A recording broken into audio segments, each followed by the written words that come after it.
নমস্কার বন্ধুরা, তিন দিদির হেসেলের আরেকটা নতুন এপিসোডে আপনাদের সবাইকে স্বাগত জানাই। আজকে আমরা আপনাদের জন্য যে রেসিপিটা নিয়ে এসেছি, এটা ব্যক্তিগতভাবে আমার খুবই পছন্দের রেসিপি। আর আমরা কিন্তু এই গরমকালে এই পদটা প্রায় বানাই এবং আমরা সবাই এটা খেতে খুবই পছন্দ করি। তাহলে দেখিয়ে দিই আমরা আজকে কি বানাতে চলেছি। আজকে আমরা বানাবো হচ্ছে সজনে ডাঁটার চচ্চড়ি, এবং যা যা উপকরণ আমরা ব্যবহার করব সেগুলো আপনাকে দেখিয়ে দিই। এখানে দেখুন, আমরা সজনে ডাঁটাটা এইভাবে কেটে নিয়েছি একটা আলুটাও এরকম সরু সরু লম্বা করে কেটে নিয়েছি। এখানে নিয়েছি 4 টুকরো কাঁচা আম এরকম লম্বা করে কাটা। এখানে আছে সর্ষে পোস্ত বাটা, তার সঙ্গে আমরা দিয়ে দিয়েছি কাঁচা লঙ্কা, 4টে কাঁচা লঙ্কা আমরা সর্ষে পোস্তর সাথে দিয়ে দিয়েছি। আর এখানে আছে নুন, চিনি, ফোড়নের জন্য নিয়েছি 2টো শুকনো লঙ্কা গোটা আর কালো সর্ষে, আর এখানে আছে হলুদ। আর কোনো মশলা এখানে আমাদের প্রয়োজন হবে না। আর রান্নাটা তো অবশ্যই সর্ষের তেলে করা হবে। তাহলে চলুন শুরু করা যায়। আমরা গ্যাস জ্বেলে গ্যাসে কড়াই বসিয়ে দিয়েছি। কড়াইতে দিয়ে দিয়েছি সর্ষের তেল। তেলটা গরমও হয়ে গেছে। আমরা 1/2 চামচ মতো কালো সর্ষে আর 2টো গোটা শুকনো লঙ্কা ফোড়নে দিয়ে দিলাম।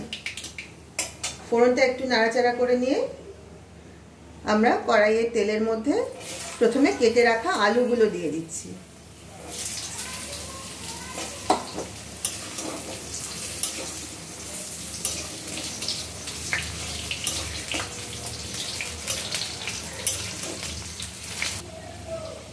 প্রায় 1 মিনিট মতো সময় আমরা আলুটা তেলের মধ্যে নাড়াচাড়া করে একটু হালকা ভাজা করে নিয়েছি। এবার দিয়ে দিচ্ছি কেটে রাখা সজনে ডাঁটাগুলো।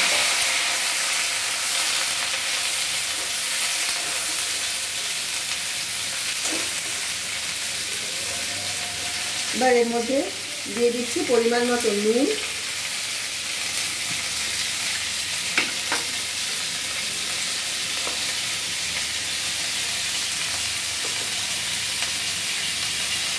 দিয়ে দিলাম 1-3 চামচ মতো হলুদ,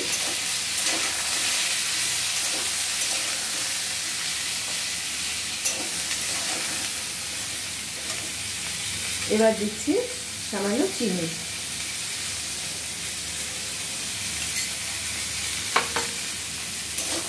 এবার ভালোভাবে সবটা নেড়ে দেবো।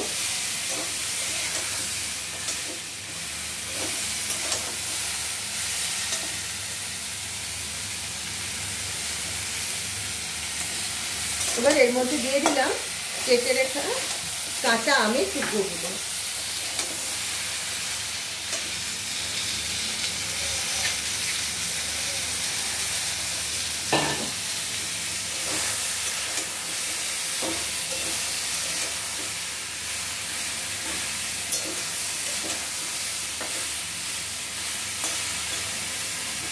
সবটা ভালোভাবে নেড়ে নিয়ে কড়াইতে একটু জল দিয়ে দিলাম। কড়াইতে জল দিয়ে সবটা ভালোভাবে নেড়ে নিয়ে আমরা এবার কড়াইতে ঢাকা দিয়ে রাখবো।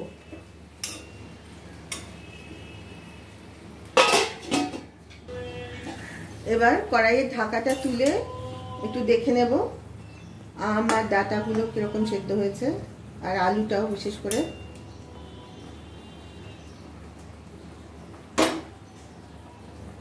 হাফ সেদ্ধ হয়েছে কি?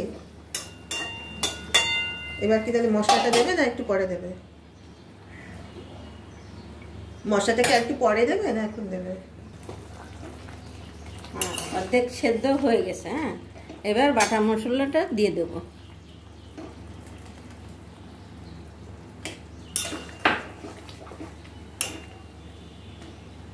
তাহলে দিদি সর্ষে পোস্ত আর কাঁচা লঙ্কা বাটাটা কড়াইতে দিয়ে দিল।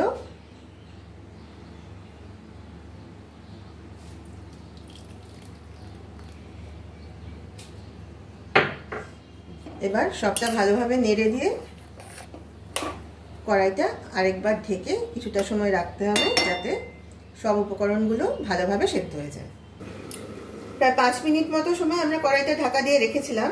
এবার একবার ঢাকাটা তুলে দেখি রান্নাটা কি অবস্থায় আছে।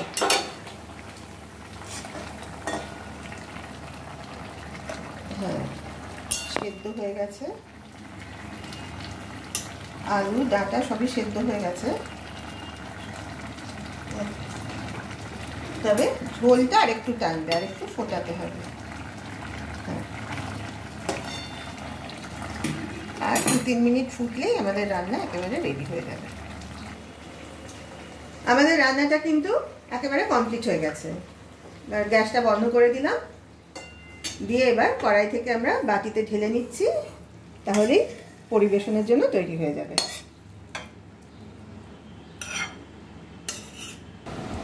তাহলে একেবারে তৈরি হয়ে গেছে আমাদের আজকের রেসিপি, আম দিয়ে সজনে ডাঁটার চচ্চড়ি। গরম ভাতের সাথে এটা খেতে কিন্তু খুবই ভালো লাগবে। আপনারা অবশ্যই একবার বাড়িতে এটা বানিয়ে খেয়ে দেখবেন, আশা করি আপনাদের সকলেরই পছন্দ হবে। আর আমাদের আজকের ভিডিওটা আপনাদের যদি ভালো লাগে তাহলে প্লিজ একটা লাইক দেবেন আর শেয়ার করবেন আপনাদের পরিচিত সকলের সঙ্গে। আর যারা যারা এখনও আমাদের চ্যানেলটাকে সাবস্ক্রাইব করেননি তাদের সকলের কাছে আমার বিনীত অনুরোধ, আপনারা প্লিজ আমাদের চ্যানেলটাকে সাবস্ক্রাইব করুন। আর যারা ফেসবুক থেকে আমাদের ভিডিও দেখছেন তারা প্লিজ পেজটাকে ফলো করে দেবেন। আজ তাহলে এই পর্যন্তই, আবার কাল আপনাদের সঙ্গে দেখা হবে একটা নতুন রেসিপি নিয়ে। সবাই ভালো থাকবেন, নমস্কার।